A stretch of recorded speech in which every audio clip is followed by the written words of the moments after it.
ассалому алайкум дӯстони гиромӣ. Хона ва авлии фурӯшӣ дар пӯшти политехникум дар ноҳияи Сино дохил мешавад. Кӯчаи Раҳмон Набиев аз роҳи асосӣ дар масофаи 400 метр қарор дорад. Масоҳати замин 30 сотих, масоҳати хонаҳо 600 квадрати мураббаъ. Бинои дуошона аст, иборат аз 20 утоқ, 3 санузел ва 2 ошхона, меҳмонхона, хонаи хоби кӯтакхона, хонаи хоб барои калонсолон ҳамааш дар дарун мавҷуд аст. Таъмири хона фарсуда шудааст ва таъмири асосӣ ниёз дорад. Варианти хуб барои сохтани бунгоҳи тиббӣ, боғчаи кӯдакона ва дигар марказҳои тиҷоратӣ аст. Бартер дида мешавад. Дар масъалаи бартер метавонед муроҷиат кунед. Инчунин масъалаи иҷора ҳам низ дида мешавад.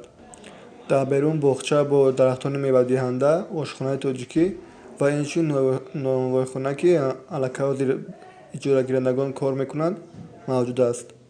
Нархи 3 миллион сомонӣ барои харидорон аниқ боз маслиҳат мешавад. Масъалаи иҷора ва бартер дида мешавад. Марҳамат, муроҷиат кунед.